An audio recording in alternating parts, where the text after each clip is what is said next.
আল্লাহ তাআলা তিনার ছেলেকে এখানের জন্য কবুল করেছেন। তিনি আপনাদের সম্মুখে এখন বয়ান করবেন। আপনারা খুব ধৈর্যের সঙ্গে মহব্বতের সঙ্গে দিনের কানে শুনবেন। আল্লাহ তাআলা সকলকে এই কথাগুলো শুনে মহব্বতের সঙ্গে আমল করার তৌফিক দান করুন। হযরতকে তিনার মূল্যবান বয়ান পেশ করার জন্য সবিনয় অনুরোধ রাখছি।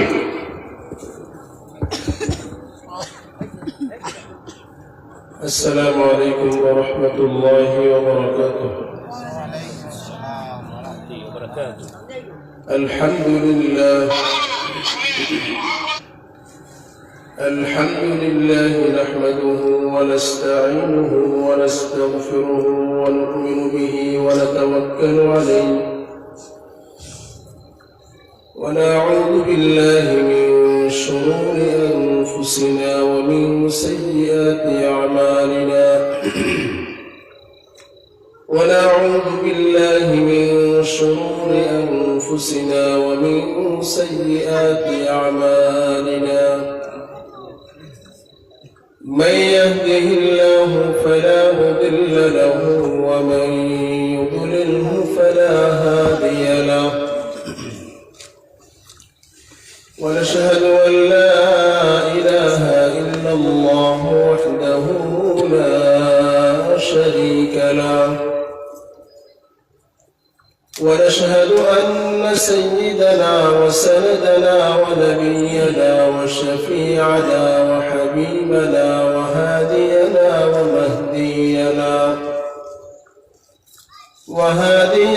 ومهدينا ومولانا وملجأنا وقائدنا الأعظم والنبي الأكرم والرسول الأفخم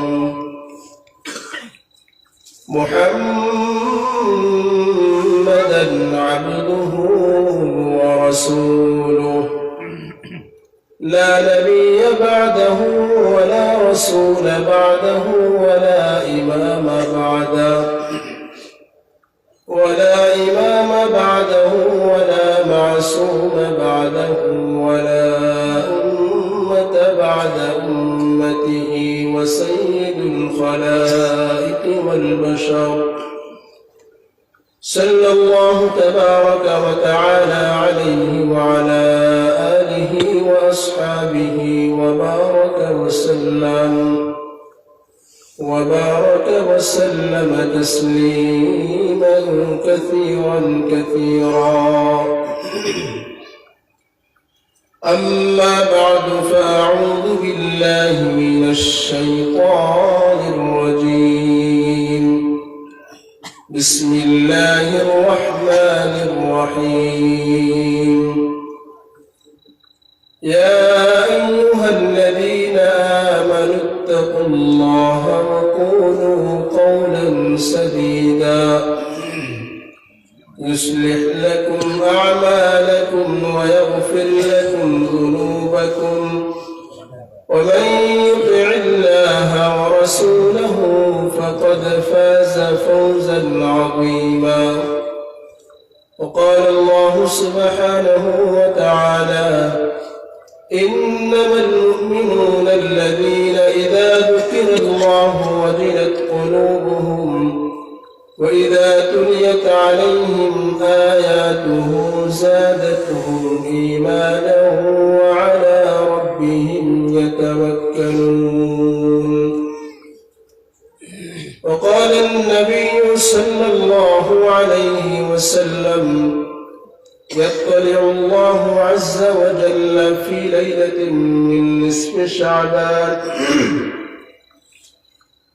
إلى خلقه فيغفر الله لجميعه إلا مشاهد أو مشرك أو كما قال عليه الصلاة والسلام شكل عبادة النية رسول পাক সাল্লাল্লাহু আলাইহি ওয়াসাল্লামের উপরে মুহাব্বতের সাথে আল্লাহর হুকুম পালনার্থে দুরূদ ইব্রাহিম তেলাওয়াত করি। আল্লাহুম্মা সাল্লি আলা মুহাম্মাদিন ওয়া আলা আলি মুহাম্মাদ কামা সাল্লাইতা আলা ইব্রাহিম ওয়া আলা আলি ইব্রাহিম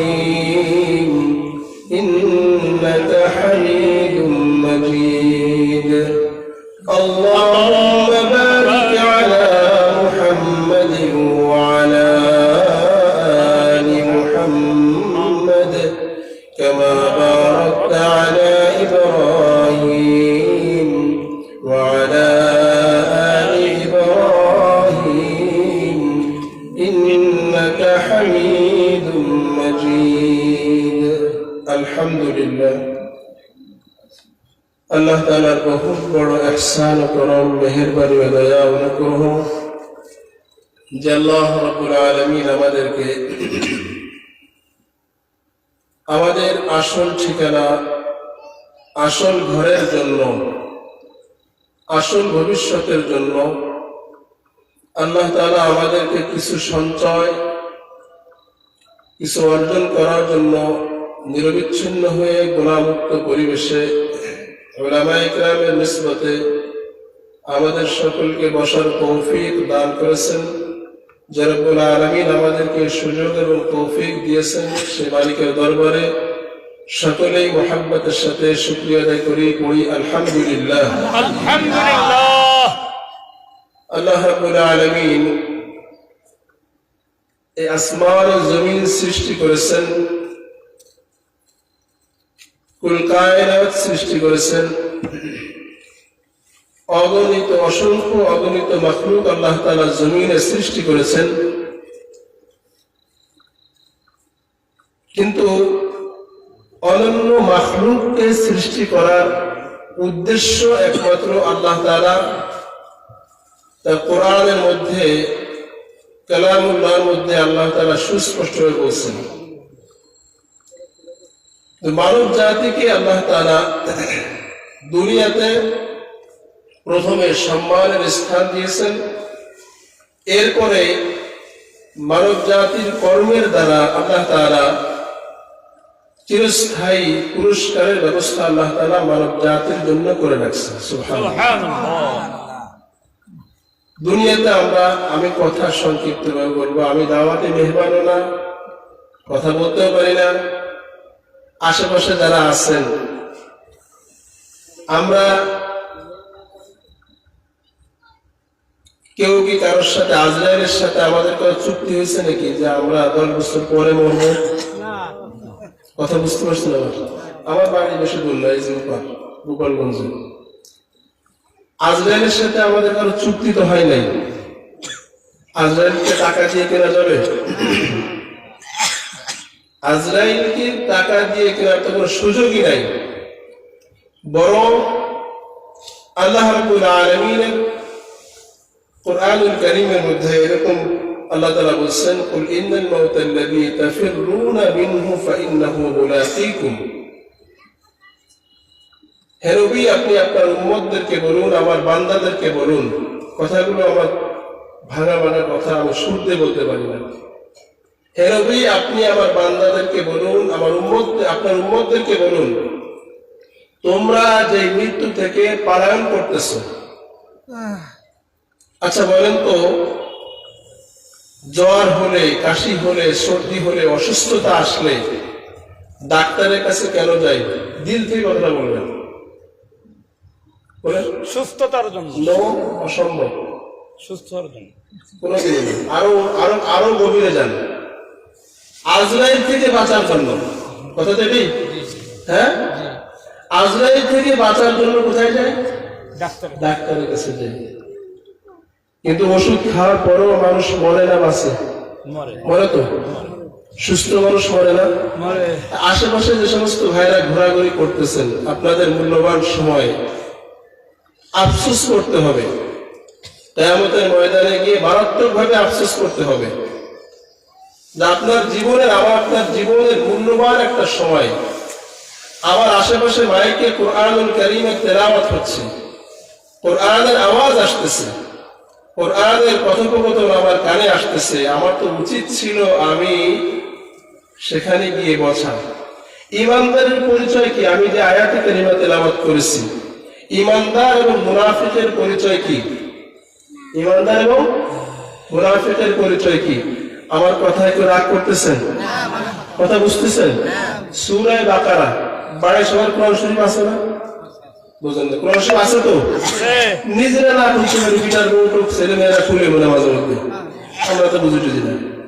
সূরা বাকারা শুরু থেকে প্রথম পৃষ্ঠা, মানে আধা পৃষ্ঠা যেটা আছে, দ্বিতীয় পৃষ্ঠা শেষ পর্যন্ত আল্লাহ রাব্বুল আলামিন ঈমানদার, কাফের এবং আরেকটা গোষ্ঠী। কখনো কি দেখেছেন যে কোনো কাফের, কোনো ইহুদি, কোনো হিন্দু, কোনো নাসারা, অন্য ধর্মের মানুষ আমার মসজিদে এসে ইবাদত করতে? কথার উত্তর দেন না। আমাদের মসজিদে কখনো দেখছেন না যে অন্য ধর্মের মানুষ এসে নামাজ পড়ছে? না দেখেন নাই। কিন্তু আমাদের মসজিদে, আমাদের মহল্লায়, আমাদের সমাজে এমন কিছু মানুষ আছে এই লিবাসে চলবে, তাদের কথা আল্লাহ তাআলা বলছেন এই লিবাসে চলবে, কিন্তু তাদের পরিচয়টা এই কাফেরদের থেকেও নিকৃষ্ট। নাউযুবিল্লাহ। নাউযুবিল্লাহ। আমরা কি ওই পরিচয় নিব? না। হ্যাঁ, আমি সেটাই বলতেছি। সূরা বাকারার 2 পৃষ্ঠায় একটু আপনার বাড়ি গিয়ে বাংলাটা খুলে দেখেন, বর্তমান গুগলে ট্রান্সলেট দিলেই চলে আসে সূরা বাকারার 2 পৃষ্ঠা, যদি সুযোগ হয় দেখেন। ওয়ামিনান নাসি মান ইয়াকুলু আমান্না বিল্লাহ, কিছু কিছু মানুষ এরকম আছে, আমি কিন্তু ডাইরেক্ট অর্থ বলতেছি, আমার ওলামায়ে কেরাম এখানে আছে, ভুল ভ্রান্তি হলে আগে থেকে কান ধরে নিচ্ছি। ওয়ামিনান নাসি মান ইয়াকুলু আমান্না বিল্লাহ, কিছু কিছু মানুষ এরকম আছে, কথাটা বুঝেন কিন্তু আপনারা কেউ রাগ করেন না। আমার আসলে বাইরে যদি কোনো ভাই থেকে থাকেন, এই আয়াতের কথা শোনার পরে আমি আপনাদের দিকে ইন্ডিকেট করে কথা বলতেছি না, বরং আমি যদি আমার ভিতরে কোনো দুর্বলতা থেকে থাকে, আল্লাহ তাআলার কাছে মাফ চাচ্ছি, আল্লাহ আপনি আমাকে মাফ করে দেন, সঠিক পথে আমাকে পরিচালিত হওয়ার সুযোগ দেন। সমাজের মধ্যে কিছু মানুষের পরিচয় আল্লাহ তাআলা এই আয়াতে তুলে ধরছেন। কি? ওয়ামিনান নাসি মান ইয়াকুলু আমান্না বিল্লাহ, কিছু কিছু মানুষ এরকম আছে যারা বলে আমরা আল্লাহর উপর ঈমান আনছি। মনে করেন কাউকে নামাজের দাওয়াত দিলে, কাউকে নামাজের দাওয়াত দিলে আপনি জানেন যে ওই ব্যক্তি নামাজ পড়ে না, ওই ব্যক্তির প্রথম উত্তরটা কি হয়? নামাজ না পড়লেও, বোঝেন নাই, নামাজ না পড়লেও, আমি কিন্তু বলি না, আপনারা বলছেন এরকম বলে তো মনে হয়, বলে না? বুজুর্গ সমাজের কিছু বুজুর্গ আছে, নামাজ না পড়লে কি হয়েছে, এমন ঠিক আছে। ঠিক এদের কথা আপনারা তুলে ধরছেন। ওয়ামিনান নাসি মান ইয়াকুলু আমান্না বিল্লাহ, সমাজের মধ্যে এমন কিছু মানুষ আছে যারা বলে আমরা আল্লাহর উপর ঈমান আনছি। শুধু কি তাই? আপনাদেরকে দৃঢ় প্রতিজ্ঞা, আপনাদের শক্তপোক্ত করার জন্য আরেকটু গাঢ় শব্দ বলে কি? ওয়াবিল ইয়াউমিল আখির, তোমরা যে আখিরাতের জন্য আমল করো না, ওই আখিরাতের উপর আমরা ঈমান আছি। আল্লাহ রাব্বুল আলামিন তাদের এই কথার উত্তরে কি বলেন? হে বান্দারা, তারা যে তোমাদের কাছে ঈমানের স্বীকৃতি দিচ্ছে, তারা কিন্তু এটা ঈমানের সাথে বলে নাই। কেন বলে নাই? এর পরের আয়াতে আল্লাহ উত্তর দিয়ে দিচ্ছেন কেন তারা ঈমানদার না, কেন তারা ঈমানদার না। শুনবেন তো? 1 নম্বর, ইখাদিউনা আল্লাহ, শুনেন তারা ঈমানদার না কেন? ইখাদিউনা আল্লাহ, 1 নম্বর, সুযোগ পেলে আল্লাহর ধোঁকা দেয়। সুযোগ পেলে কারে ধোঁকা দেয়? আল্লাহর ধোঁকা দেয়। আল্লাহর ধোঁকা দিয়ে তো বাঁচা যাবে, যাবে না? ইখাদিউনা আল্লাহ, 1 নম্বর, আল্লাহ তাআলাকে সুযোগ পেলে ধোঁকা দেয়। আযান হচ্ছে, মসজিদে যায় না, তারপরে হজ পরিমাণ, হজ যা হজে দেওয়া সম পরিমাণ সম্পদ আছে, হজ দেয় না। যাকাত তার উপরে ফরজ হয়েছে, সে যাকাত দেয় না। রমজান মাসে সে সুস্থতা অবলম্বন করা সত্ত্বেও রোজা রাখে না। তার কাজের আশপাশে কোরআনের আওয়াজ বাজতেছে, সে কি করে না? কোরআন শ্রবণের দাওয়াত গ্রহণ করে না। আল্লাহর ধোঁকা দেয়। ইখাদিউনা আল্লাহ, 1 নম্বর কারে ধোঁকা দেয় বলেন, বুঝতে পারেন কাকে ধোঁকা দেয়? আল্লাহকে ধোঁকা দেয়। 2 নম্বর, ওয়াল্লাযীনা আমানু, 1 নম্বর আল্লাহকে ধোঁকা দেয়, 2 নম্বর যারা আল্লাহর উপর ঈমান আনছে মুমিনদেরকে ধোঁকা দেয়। আল্লাহ তাআলা এখানেও মুমিনদেরকে সুসংবাদ দিয়েছেন। সুবহানাল্লাহ, সুবহানাল্লাহ। কি দিয়েছেন? ওয়ামা ইয়াখদাউনা ইল্লা আনফুসাহুম ওয়ামা ইয়াশউরুন, ওয়ামা ইয়াখদাউনা ইল্লা আনফুসাহুম, তারা যে তোমাদেরকে, আমি আল্লাহকে ধোঁকা দিচ্ছে তোমাদের কাছে, তোমরা যে দেখতেছো যে তারা আল্লাহকে ধোঁকা দিচ্ছে, মুমিনদেরকে ধোঁকা দিচ্ছে, মূলত আল্লাহ তাআলা কি বলছে, তারা আল্লাহকেও ধোঁকা দিতে পারে না, মুমিনদেরকেও ধোঁকা দিতে পারে না, ধোঁকা তারা নিজেরাই খেতেছে। ধোঁকা কারা খাচ্ছে? নিজেরাই খেতেছে। আচ্ছা বলেন তো, যদি কারোর ভিতরে অসুস্থতা বাসা বাঁধে, কি বলেন, অসুস্থতা বাসা বাঁধে, ডাক্তার না দেখাইলে রোগ বাড়বে না কমবে? একটু বলেন না। যদি আমার অসুস্থতা হয়েছে, রোগ হয়েছে, আরোগ্য সাধনের জন্য, সুস্থতা নেওয়ার জন্য ডাক্তারের কাছে না যাই, মা বোনরা ভালো করে শুনবেন, ভালো করে খেয়াল করে শুনবেন, আমি আরোগ্য সাধনের জন্য যদি ডাক্তারের কাছে না যাই, তাহলে আমার রোগ কমবে না বাড়বে? বাড়বে, অটোমেটিক্যালি বেড়ে যাবে। ঠিক এরপরে আল্লাহ সেই উত্তরটা দিচ্ছেন, ফি কুলুবিহিম মারাদ, তাদের অন্তরের মধ্যে অসুস্থতা রয়েছে। কি হয়েছে? কথা বলেন, কি হয়েছে? অসুস্থতা থাকার কারণে তারা এইগুলো বলে। তারা ঈমানের সাথে নামাজ আদায় করে না, মুনাফিকের সাথে চলে। এই জন্য আমাদের ঈমানটা কোন পর্যায়ে আছে যাচাই বাছাই কখনো করছি?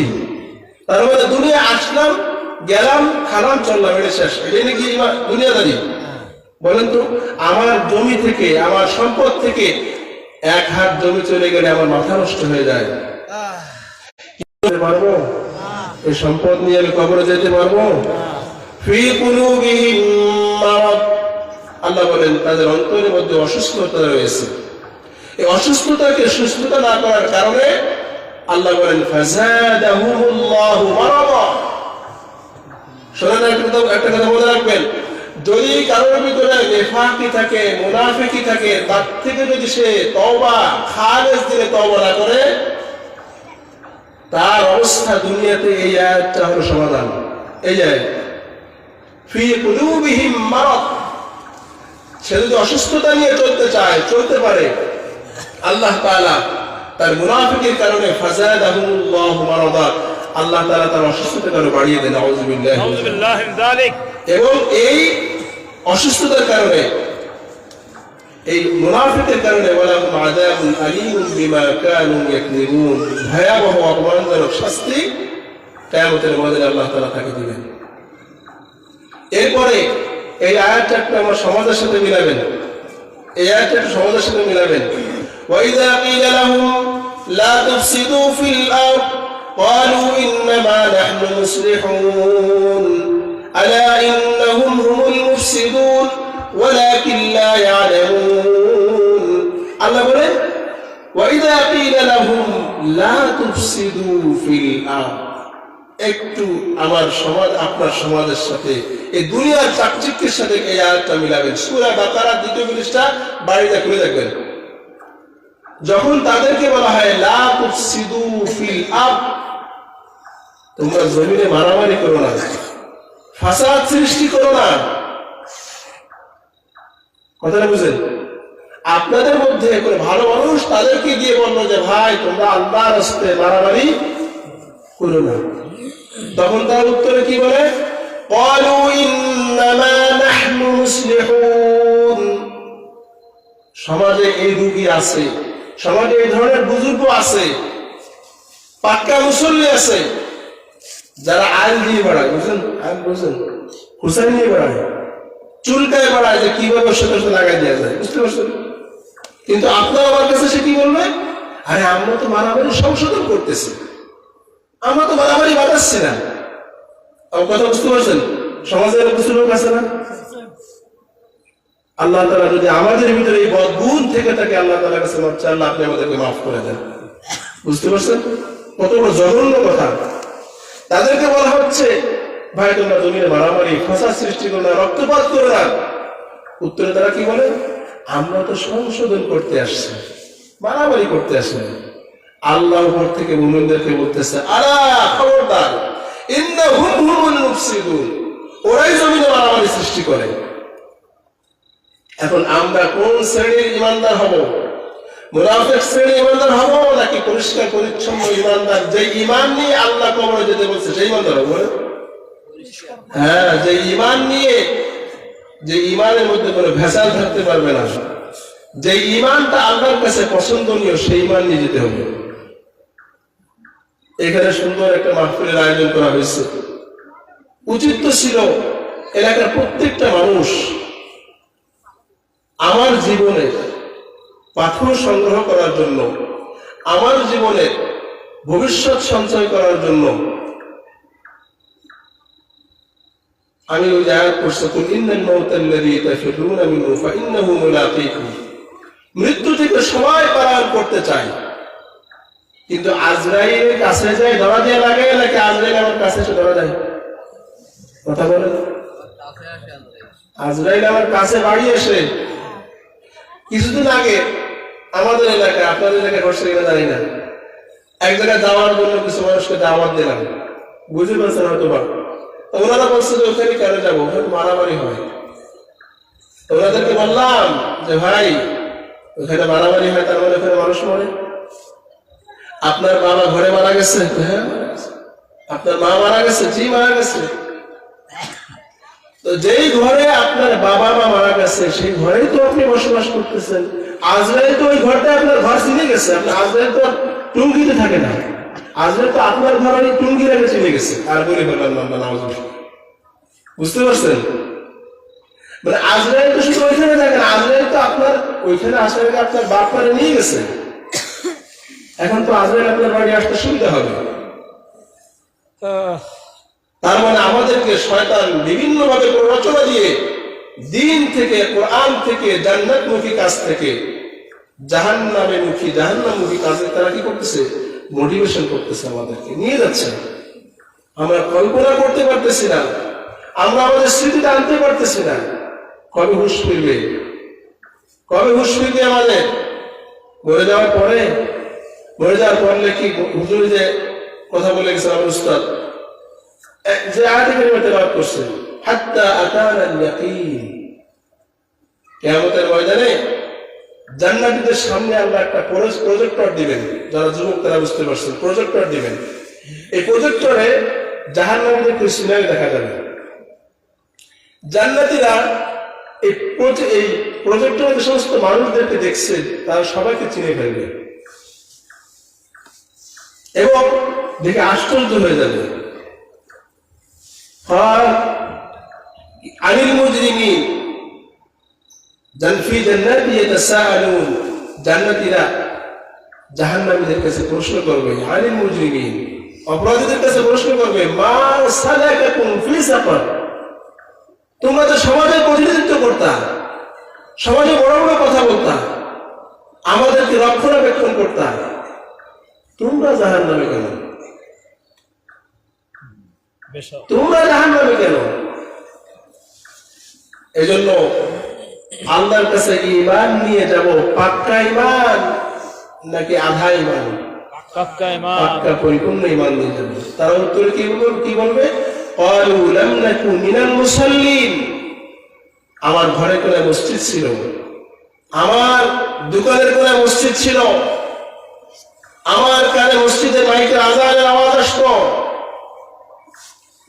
আমার কানে দ্বীনের দাওয়াতের আওয়াজ আসতো, মসজিদে মাইকের আওয়াজ, নামাজের মাহবার আসতো, কিন্তু আমি সেটাকে গ্রাহ্য করতাম না, মসজিদে মুসল্লি ছিলাম না। তাহলে জাহান্নামে না যাওয়ার একমাত্র কারণ, প্রথম কারণটা কি বলেন? মুসল্লি না হওয়া। নামাজি বেনামাজি কোথায় যাবে? এই আয়াতের প্রমাণ। ক্বালু লাম নাকু মিনাল মুসাল্লিন। আমাদের কানে আযানের আওয়াজ আসতো কিন্তু নামাজ যাইতাম না। 2 নম্বর, ওয়ালাম নাকু নুত'ইমুল মিসকিন। আমাদের সম্পদের মধ্যে, মিসকিনদের মধ্যে, অসহায়দের, হতদরিদ্রদের ভাগ্য ছিল, খাবার ছিল, রিজিক ছিল, আমরা তার থেকে তাদেরকে বঞ্চিত করেছি। আল্লাহু আকবার। এই যে শেষে যে হাত্তা আতানাল ইয়াকিন, আর দুটো হাত্তা আতানাল ইয়াকিন, মানে আমরা এই সমস্ত আকাম কুকাম করতে করতে করতে করতে কিয়ামতের ময়দানকে অবিশ্বাস করতে করতে করতে নিজেদের উপর ইসরাফ করতে করতে, অপচয় করতে করতে, নিজেদের সাথে খেয়ালত করতে করতে আমাদের কাছে আজরাইল হাজির হয়ে গেছে। আজরাইল আমার কাছে আসবে, আজরাইলের সময় বেঁধে দেওয়া আছে না? আমার পক্ষ থেকে দেওয়া না, কিন্তু কার পক্ষ থেকে দেওয়া আছে? আল্লাহর পক্ষ থেকে দেওয়া আছে তো। আছে। قل يتوفاكم ملك الموت الذي وكل بكم ثم إلى ربكم ترجعون سورة السجدة নবী আপনি বলুন يتوفاكم ملك الموت الذي وكل بكم তোমাদের মৃত্যু জান কবজ করার জন্য একজন উকিল নির্ধারণ করা আছে। উকিল স্যারের উকিল স্যারের আপনারা উকিল দিয়ে কি করে? বাগেরহাট কোর্ট করে। টাকা না দিলে কথা কয়? টাকা দিয়ে তো কথা বলানো লাগে, টাকা দিয়েই তো কথা বলানো লাগে নাকি? হ্যাঁ, কিন্তু এই উকিল টাকা দিলে চলবে না। সূরা সাজদা এটা এমন একটা উকিল যে উকিল টাকায় চলে না। আল্লাযী উকিলা বিকুম, শুধু কি তাই? তুম্মা ইলা রাব্বিকুম তুরজাউন, ওই উকিল তোমাদেরকে তোমাদের রবের কাছে নিয়ে যাবে, ওইদিকে ফিরে দেবে তোমাদের। তারপরে নবী সাল্লাল্লাহু আলাইহি ওয়াসাল্লামকে উদ্দেশ্য করে আল্লাহ তাআলা কোরআন আয়াত নাযিল করেছেন, ওয়ালাউ তারা ইযিল মুজরিমুনা নাকিসু রুউসিহিম ইনদা রাব্বিহিম। ভাই, যারা আওয়াজ, আমার মাইকের আওয়াজ যারা শুনতেছেন, আমি সুর দিয়ে কথা বলতে পারতেছি না, কিন্তু আপনার জীবনের এই আয়াতটা একটু মিলাই দেখেন। ওয়ালাউ তারা ইযিল মুজরিমুনা নাকিসু রুউসিহিম ইনদা রাব্বিহিম ربنا أبصرنا وسمعنا فارجعنا نعمل صالحا إنا موقنون। হ্যালো বি, আপনি যদি কিয়ামতের ময়দানে অপরাধীর দিকে তাকান, যারা অপরাধী হবে তাদের দিকে তাকান, তাদের অবস্থা কেমন হবে? এটা খেয়াল করেন, তাদের অবস্থাটা কেমন হবে? নাকিসু রুউসিহিম ইনদা রাব্বিহিম, আল্লাহ তাআলার দিকে তাদের মাথাটা, মস্তকটা নত হয়ে যাবে। খেয়াল করেন, তাদের মাথাটা নত হয়ে যাবে। এরপরে তারা কি করবে? রব্বানা আবসারনা, ও আল্লাহ, রব্বানা আবসারনা, ও আল্লাহ, কিয়ামতে যে আমাদের এই অবস্থা হবে সেটা এখন চোখে দেখতেছি। ওলামায়ে কেরাম আমাদেরকে এই সম্পর্কে বয়ান করতেন, সেটা এখন চোখে দেখতেছি। ওয়াসামি'না, ওই ওয়াজের কথাগুলো এখন আমার কানে ভাসতেছে, কানে ইকো হচ্ছে। ফারজি'না না'মাল সালিহা, আল্লাহ রে, আপনি আমাকে আবার দুনিয়াতে পাঠায় দেন, আপনি আমাদেরকে আবার দুনিয়াতে পাঠায় দেন। না'মাল সালিহা, আমি সব ভালো কাজ করব। ইন্না মুকিনুন, এখন আমার বিশ্বাস হয়েছে আল্লাহ তো পাঠায় দেবে আমাদেরকে। কথা বলেন, পাঠাবে না? তাহলে এলেমেলে যে কথাগুলো বলছি, কথা থেকে আমরা কি বুঝলাম? আমাদের সবার কবরের পথে যাওয়া লাগবে কিনা? কবরে কবে যাব? বলেন, কবে যাব? যাওয়া লাগবে নিশ্চিত, কিন্তু কবে যাব এটা জানি না। আল্লাহ রাব্বুল আলামিন 5টা জ্ঞান, 5টা খবর পৃথিবীর কাউকে দেন নাই, কিন্তু খানজানি মাজারে দিয়েছে, আটরশি দিয়েছে, মাঝবান্ডারে দিয়েছে। ওরা তো গতি বলে নাউযুবিল্লাহ বলে, বিশ্বাস করলে ঈমান থাকবে না। স্পষ্ট কথা, ঈমান থাকবে না। 5টা জ্ঞান, 5টা খবর আল্লাহ তাআলা পৃথিবীর কাউকে দেন নাই। ওলি, গাউস, কুতুব, ওয়াহাব, নবীদের পর্যন্ত আল্লাহ তাআলা দেন নাই। 5টা খবরের নাম্বার 1 খবর হলো ইন্নাল্লাহা ইনদাহু ইলমুস সাআহ, ইন্নাল্লাহা ইনদাহু ইলমুস সাআহ। কিয়ামত কবে হবে কে জানে? আল্লাহ। এখন অনেকে চিন্তা করে গেছে, মাঝে মধ্যে টিভি, টেলিভিশনের খবরের পত্রিকাতে দেখি সাংবাদিকরা আলোচনা করে। নাউযুবিল্লাহ বলেন, নাউযুবিল্লাহ। যদি এই বিশ্বাস আপনার অন্তরে চলে আসে তাহলে কিন্তু ঈমান নাই, সোজা কথা। এই খবরের কথা কে জানে? আল্লাহ। কিয়ামত কবে হবে কে জানে? আল্লাহ। এই 5টা খবরের উপরে দৃঢ় বিশ্বাস করবেন এখন থেকে, ঈমানটা ইনশাআল্লাহ পাকাপোক্ত হয়ে যাবে। 5টা খবর। 1 নম্বর, কিয়ামত কবে হবে কে জানে? আল্লাহ। দিল থেকে বলি, কে জানে? আল্লাহ। 1 নম্বর, ইন্নাল্লাহা ইনদাহু ইলমুস সাআহ। 2 নম্বর, ওয়া ইউনাজ্জিলুল গায়থ, আসমান থেকে বৃষ্টি কে নাযিল করেন? আল্লাহ। আল্লাহ নাযিল করেন, নাকি আমাদের বিশ্ববিদ্যালয়ের প্রফেসররা কচুরিপানা বিয়ে দেয়? অথর্ব শিক্ষিত দেশে আমরা বসবাস করি, অথর্ব জাতি। মূর্খ জাতির দেশে আমরা বসবাস করি। আমাদের ভার্সিটি থেকে কোন শিক্ষিত কোন আবার বের হোক না হোক, কোন অথর্বটা বের আসে কি? আপনারা মনে করেন নতুন শুনতেছেন? বাংলাদেশের খবর জানেন না? আমাদের প্রফেসররা কলা গাছের সাথে বিয়ে দিয়ে দেয়। নাউজুবিল্লাহ। নাউজুবিল্লাহ জানি। ব্যাংকের সাথে বিয়ে দেয়। নাউজুবিল্লাহ। কি কারণে বিয়ে দেবে? যেন বৃষ্টি লাগে। নাউজুবিল্লাহ বলেন। নাউজুবিল্লাহ। বৃষ্টি কে নাজিল করেন? আল্লাহ। 2 নাম্বার গেল। 3 নাম্বার ওয়ায়ালামু মা ফিল আরহাম, মায়ের পেটের মধ্যে কি সন্তান আছে, ভালো না মন্দ, কালা না ধরা, লম্বা না বেটে, কে জানেন? আল্লাহ। 3 নাম্বার গেল। 4 নাম্বার ওয়ামা তাদরি নাফসুম মাযা তাকসিবু গাদা, বান্দা আগামীকালকে তোমার রিজিক কোথায় আছে কে জানে? আল্লাহ। বিশ্বাস হয় তো? হ্যাঁ। 5 নম্বর ওয়ামা তাদরি নাফসুম বিআইয়ি আরদিন তামুত, বান্দা তোমার কোন জমিনে কোথায় কি অবস্থায় মৃত্যু হবে এটা কে জানে? আল্লাহ। বিশ্বাস হয় তো? তার মানে মৃত্যু আমাদের কবে হবে আমরা কেউ জানি না, কিন্তু মৃত্যু হবে এটা নিশ্চিত হবে তো। এজন্য মৃত্যুর আগে আমরা আমাদের জীবনের পরিবর্তন ঘটাবো না মৃত্যুর পরে ঘটাবো? আমাদের আখিরাতের ব্যাপারে আমরা কতটা উদাসীন হয়ে গেছি। আখিরাতের ভালো কাজ করার জন্য, ঈমান আমলে সালেহ করার জন্য দুনিয়াতে 2টো বাধা, এই কথা বলে শেষ করে দিচ্ছি। 2টো বাধা মনে রাখবেন। কটা বাধা? 2টো বাধা। কিন্তু এই দুটো জিনিসই জান্নাতে যাওয়ার কারণ আমাদের। এই 2টো জিনিস জান্নাতে যাওয়ার কারণ, আবার এই 2টো জিনিসই জাহান্নামে যাওয়ার কারণ। বুঝতে পারছেন? ইয়া আইয়ুহাল্লাযীনা আমানু লা তুলহিকুম আমওয়ালুকুম ওয়ালা আওলাদুকুম। আমার থেকে গায়টাই বড় আছে, তোমার ছেলে না, মানে আমার আব্বা কই ডাকে ছাত্র।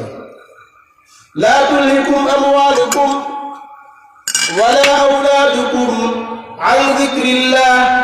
আল্লাহ বলেন, হে ঈমানদাররা, তোমরা তোমাদের সম্পদ এবং সন্তান, কি বলছে বলেন? সম্পদ এবং সন্তানের কারণে আল্লাহর জিকির থেকে তোমরা গাফিল হয়ে যাবে না। কি কারণে বলেন? সম্পদ এবং সন্তানের কারণে। কার জিকির থেকে? জিকির মানে স্মরণ। আল্লাহর স্মরণ নামাজে আসে, আল্লাহর স্মরণ সেজদায় আসে, আল্লাহর স্মরণ কৃষিকাজে আসে, আল্লাহর স্মরণ ব্যবসায় আসে, আল্লাহর স্মরণ রাজনীতিতে আসতে হবে, আল্লাহর স্মরণ সর্ব জায়গায়। শুধু আল্লাহর স্মরণ তসবিহে বসে থাকলাম এটা আল্লাহ স্মরণ না, সব জায়গাতে কার স্মরণ? আল্লাহর স্মরণ। হ্যাঁ, তাহলে তোমাদের সম্পদ এবং সন্তানের কারণে তোমাদেরকে যেন আল্লাহর জিকির থেকে কি না করে? গাফিল না করে দেয়। যদি করো ওমাইয়া পাল্লা, যদি করে ফেলে ফাউলাইকা হুমুল খাসিরুন, চিরস্থায়ী ক্ষতিগ্রস্তরা যেখানে থাকবে তোমাদের সেখানে থাকা লাগবে, তোমাদের তাদের সাথে মিশ্রিত হতে হবে। চিরস্থায়ী ক্ষতিগ্রস্তরা কোথায় থাকবে? জাহান্নামে। কত করে দিয়েছেন মাশাআল্লাহ। এখন আমাদের করণীয় কি? এরপরের আয়াতে আসেন, ওয়ানফিকু মিম্মা রাযাকনাকুম মিন ক্বাবলি আন ইয়াতিয়া আহাদাকুমুল মাউত ফায়াকুল রাব্বি লাউলা আখারতানি ইলা আজালিন করিব। যারা মাইকে শুনতেছেন আওয়াজ, এখানে যারা বসা আছেন, মা বোনরা যারা বসা আছেন, সকলকে এই কথাটা বলতেছি, আমি আমাকেও বলতেছি। ওয়ানফিকু মিম্মা রাযাকনাকুম মিন ক্বাবলি আন ইয়াতিয়া আহাদাকুমুল মাউত। ও আমার বান্দা, আমার গোলাম, আমি তোমাকে যে সমস্ত রিজিক দিয়েছি, রিজিক মানে কি? খাবার। রিজিক মানে শুধু খাবার? রিজিক মানে এমনি বান্দার নিত্য প্রয়োজনীয় যা লাগে, ইজ্জত, সম্মান, টাকা পয়সা, শক্তি, সঞ্চার, যা কিছু আছে, এগুলো কি আল্লাহর পক্ষ থেকে দেওয়া রিজিক। আল্লাহ বলেন যে বান্দা, আমি তোমাকে সমস্ত রিজিক দিয়েছি, সমস্ত রিজিক থেকে তোমরা খরচ করো। খরচ হবে কার নামে?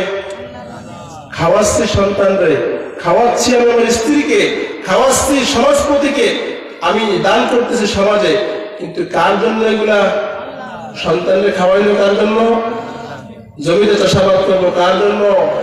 মনে থাকবে তো? বুঝতে পারছেন? মিন ক্বাবলি, কবে তোমরা এগুলো করবা? মিন ক্বাবলি আইয়াতি আহাদাকুমুল মাউত, তোমাদের কাছে মৃত্যু আসার আগে। না মৃত্যু আসার পরে? মৃত্যু আসার আগে। মৃত্যু কবে আসবে? আমাদের সাথে চুক্তি হয়ে গেছে, বিল্ডিংটা হোক 10 বছর পরে আসবে নাকি? হ্যাঁ, কেউ জানি না।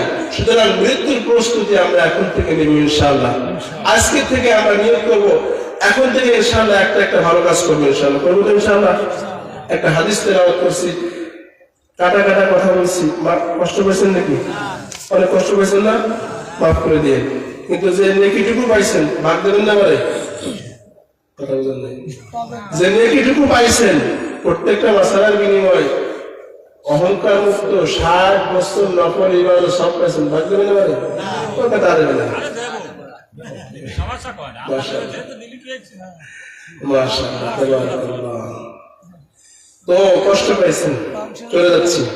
আমি বসে আছেন, হুজুর মাফ করে দেবেন।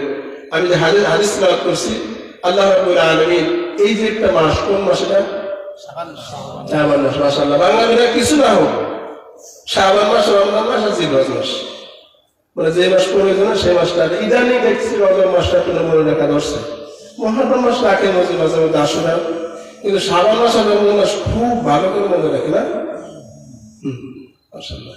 এই শাবান মাসে একটা রাত আছে, অনেকে বলে এই রাতের কোনো ফজিলত নাই, কিন্তু এই রাতের ফজিলতের ব্যাপারে যারা বলে যে এই রাতের কোনো ফজিলত নাই, এই রাতের কোনো ইবাদত নাই, তাদের একজন গুরু হাদিসটাকে বর্ণনা করছে, সেই হাদিসটা বলতেছে, তাদের একজন গুরু সেই হাদিসটা আমি তেলাওয়াত করছি। ইয়াত্তাজিউল্লাহু আযজা ওয়া জাল্লা ইলা খালকিহি ফি লাইলাতিন মিন নিসফি শাবান। আল্লাহ রাব্বুল আলামিন আসমান থেকে তার সমস্ত মাখলুকের উপরে লক্ষ্য করেন। সুবহানাল্লাহ, সুবহানাল্লাহ। কোন রাতে? ফি লাইলাতিন মিন নিসফি শাবান, শাবান মাসের রাতে, শাবান মাসের অর্ধরজনীতে, শাবান মাসের অর্ধরজনী। এই রজনীতে আল্লাহ কি করেন? সমস্ত মাখলুকের উপর কি করেন? নজর দেন। সুবহানাল্লাহ, সুবহানাল্লাহ। ফায়াগফিরুল্লাহু লিজামিহি, আল্লাহ তাআলা সমস্ত বান্দাকে ওই রাতে মাফ করে দেন। সুবহানাল্লাহ। সুবহানাল্লাহ, মানে সুবহানাল্লাহ। বুঝতে পারছেন? কিন্তু আল্লাহ দুই ব্যক্তিকে মাফ করেন না, ইল্লা মুশাহিদ আও মুশরিক। একজন যিনি বিদ্বেষ পোষণ করেন, অহংকার, অহমিকা, ক্রোধান্বিত, যার ভিতরে মানে অহংকারে যারা ভুলে রয়েছে, এই ব্যক্তিকে আল্লাহ মাফ করেন না। 2 নম্বর মুশরিক, ইন্নাল্লাহা লা ইয়াগফিরু আন ইউশরাকা বিহি ওয়া ইয়াগফিরু মা দুনা যালিকা লিমান ইয়াশা। আল্লাহ রাব্বুল আলামিন শিরকের গুনাহ ব্যতীত আর যত গুনাহ আছে সব গুনাহ আল্লাহ চাইলে মাফ করে দিবেন। সুবহানাল্লাহ। এই জন্য আমরা পরিষ্কার পরিচ্ছন্ন হয়ে যাব তো কবরে। আমি জামাটা গায়ে দিয়ে আসছি, অবশ্য আজকে আলাদা জায়গায় ছিল প্রোগ্রামে, আমরা নড়াইলে ওখান থেকে সরাসরি এখানে আসছি, একটু মনে লাগছে। বলেন তো, এই অপরিচ্ছন্ন কাপড় নিয়ে, অপরিষ্কার কাপড় নিয়ে আমার বিবেকে কি বলে? এই কাপড় নিয়ে আত্মীয় স্বজন বাড়ি বেড়াতে যাবে? শ্বশুর বাড়ি যাওয়া যাবে? জামাই বাড়ি যাওয়া যাবে? বুঝলেন না মনে হয়? আমি যদি একটা কাপড় পরি, সেই কাপড়ে যদি ময়লা থাকে, ওই কাপড়টা গায়ে দিয়ে কি শ্বশুর বাড়ি, আত্মীয় স্বজন বাড়ি, সমাজে, মিটিং এ বসা যাবে? না। এটা কি বুদ্ধিমানের কাজ হবে?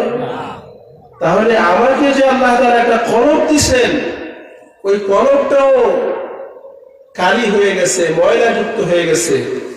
ওই ময়লা যুক্ত অবস্থা আমার কাছে যাবো নাকি পরিষ্কার করে যাবো? পরিষ্কার করে যাব। কথা বুঝেন? ওই কলবটা দিছে যে আল্লাহ তাআলা, আলা ইন্না ফিল জাসাদি লামুদগা ইযা সালুহাত সালুহাল জাসাদু কুল্লুহু ওয়া ইযা ফাসাদাত ফাসাদাল জাসাদু কুল্লুহু। আল্লাহ তাআলা একটা কলব দিয়েছেন, আল্লাহ তাআলা একটা কলব দিয়েছেন। ওই কলবটা, আমি যেমন অপরিচ্ছন্ন কাপড় নিয়ে দুনিয়াতে চলতে পারি না, আমি অপরিচ্ছন্ন কলব নিয়ে আল্লাহর কাছে কেমনে যাব? যাওয়া যাবে? সুতরাং পরিষ্কার করার দরকার আছে কিনা? পরিষ্কার, দুনিয়ার কাপড় পরিষ্কার করার জন্য ওয়াশিং পাউডার আছে, সাবান আছে, কিন্তু কলব পরিষ্কার করার জন্য ছোট্ট একটা ওষুধ আছে, ছোট্ট একটা মেশিন আছে, যে মেশিন দ্বারা চেষ্টা করলে কলব পরিষ্কার হয়ে যায়। সেটা হলো তওবা এবং ইস্তেগফার। করবো তো ইনশাআল্লাহ, বেশি বেশি করবো তো ইনশাআল্লাহ। আল্লাহ তাআলা আমাদেরকে যা কিছু বলছি, আমাকে সহ আপনাদের সকলকে আমল করার তৌফিক দান করুন। সকলে বলে আমিন। আমিন বলেন। আর যা শুনছি যদি আমল করার মতো হয় তাহলে পরিবারের কাছে গিয়ে আমি আমার দাওয়াতটা দিব ইনশাআল্লাহ। দিব তো ইনশাআল্লাহ? আল্লাহ তাআলা আমাদেরকে যা কিছু বলছে মাফ করে দিবেন। আর হুজুরের বসে রাখছি, অনেক সময় কষ্ট দিছি, মেহেরবানি করে আপনারা মাফ করে